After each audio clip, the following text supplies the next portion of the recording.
Hi all. I couldn't be more excited to share with you my latest acquisition today, the Sutra of Pale Leaves, Twin Suns Rising. A collection of adventure, or what they call them, scenario modules for Call of Cthulhu 7th edition. This just released yesterday, at least the pre-orders for the physical copies, but you also get a PDF with. So we're going to switch to the computer and have a quick preview of the PDF, which I haven't had time to read through yet because it's only been out a few hours. Let's have a look. Here it is, everyone. The Sutra of Pale Leaves, Twin Suns Rising, encountering the King in Yellow in 1980s Japan. Let's have a quick preview. I've had a very quick page through. Don't know what to expect yet, but I spotted a few shiny bits, so let's go through those. Beautiful cover. The era really appeals to me. The 80s, the bubble era, economic boom, money being printed, societal change.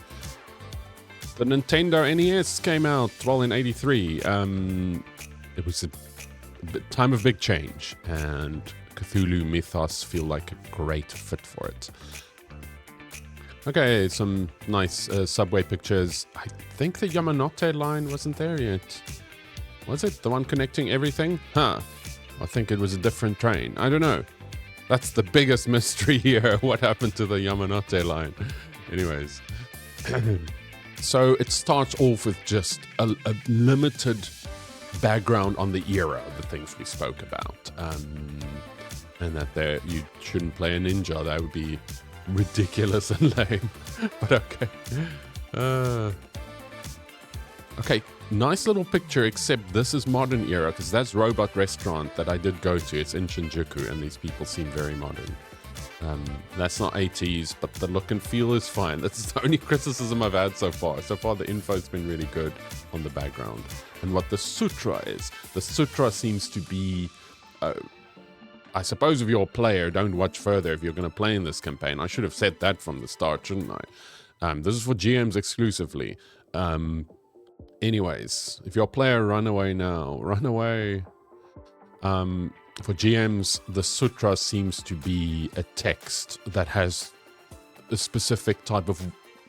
a specific sequence of words that the King in Yellow is going to use, like a meme to infest people's minds and have them become this, hive mind cult that slowly makes the world transform into his whatever he has planned for us. Which we can probably not comprehend even knowing Call of Cthulhu. Regardless, here we go.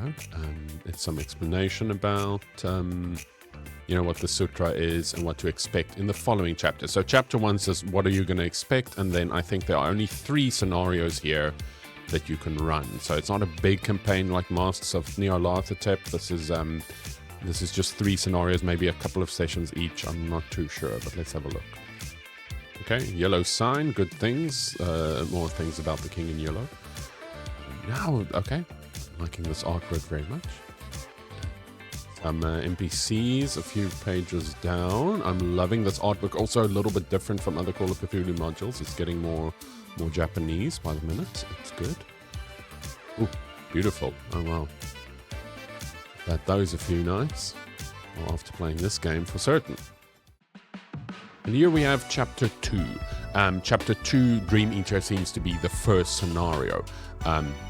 Reports of serious mental health issues in a certain district of Ikaruga town have recently skyrocketed, and an alarming number of residents are reporting chronic sleep paralysis, lethargy, and depression.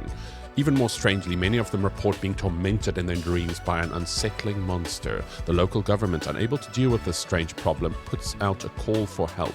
The investigators are thus invited to look into the matter.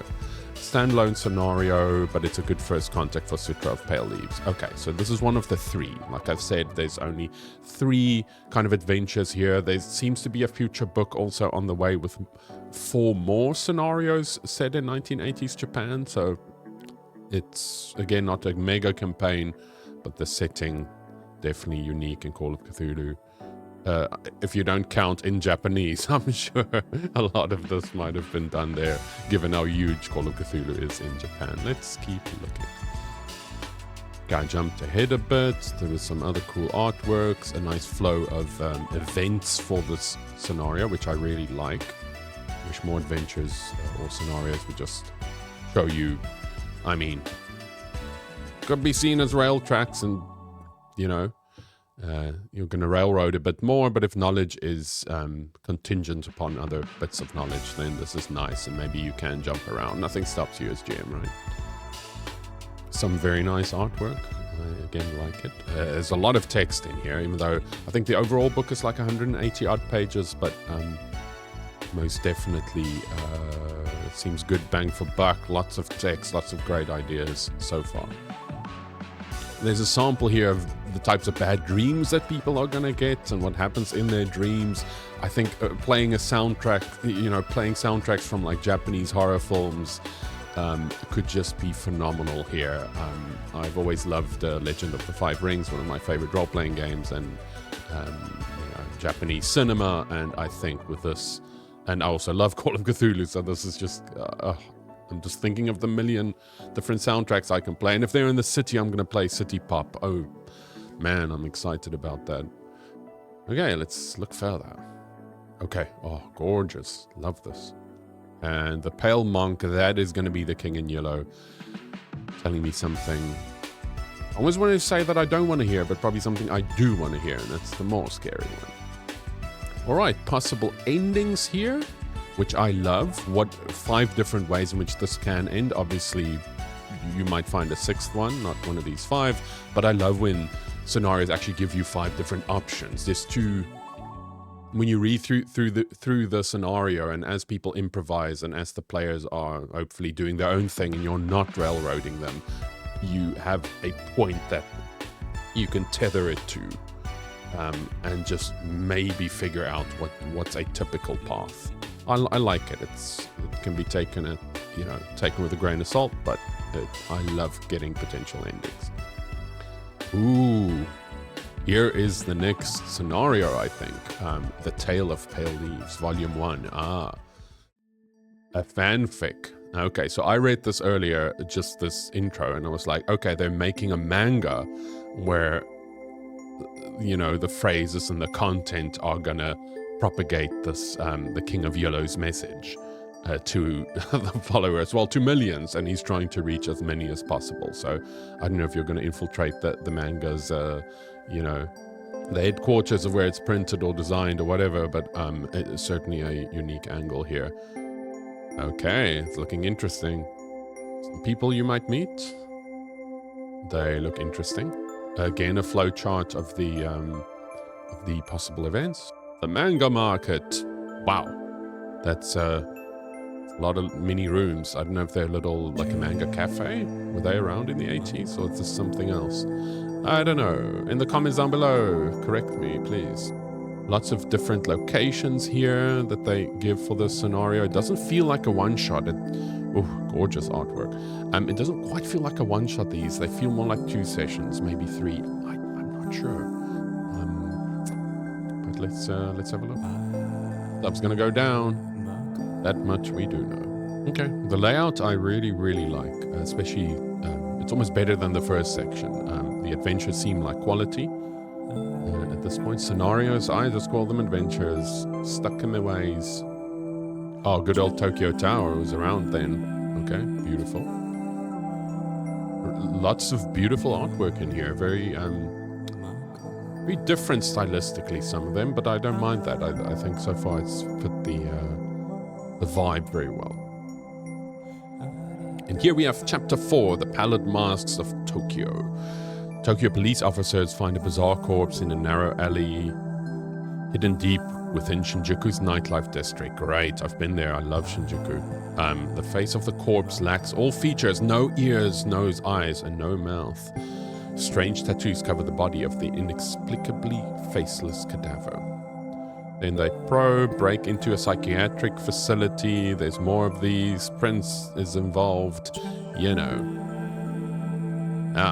Lots of nice NPCs again. I love these little blocks, so I can just quickly refer to the NPCs again. Again, a flow chart. Beautiful. Is he qualified to be a doctor without a mouth? Okay.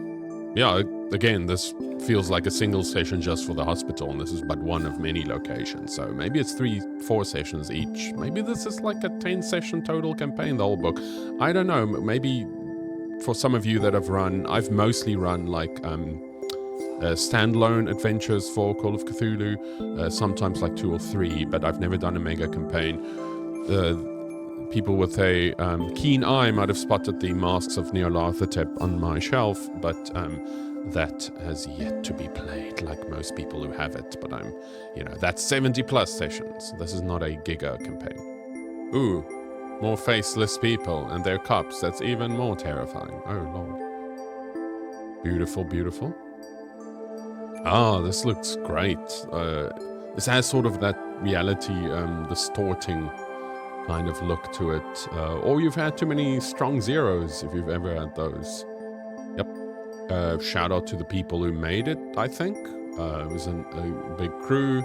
Lots of very experienced people here. So well done to all of you. And thanks for making the great product. I'm excited to play it. And then it's an appendix. And there seem to be another 4 adventures on the way with the second release of this. It's a bit ambiguous. I'm not sure when that's released. But if the first 3 goes well, I'm definitely going to want the 4. And maybe then it's a more coherent campaign. Although, from what I've read in here, they say all of this can be standalone adventures as well. It's not like this is a fixed coherent campaign. You can do them in any order. They're like a little bit like standalone stories. So not a giga campaign, but the setting, like I've said before, isn't it great that we get 1980s Japan, such an iconic era, really, in the world and in Japan's history. So very excited for this. And here's the back cover. Thanks all for watching. I'm very excited to play this. What is standing out to you? Please let us know in the comments down below, and please like, share, subscribe, all those things. I know every YouTube video asks that. It's just I'm a small channel and I'd love to grow this channel and up the production value, get more people involved to help me be a better editor and all the rest of it. Like, if you do those things, it'll help me to get even better at this, at this thing and this hobby that I love so much. Thanks all. Hope you all have a great day. Thank you.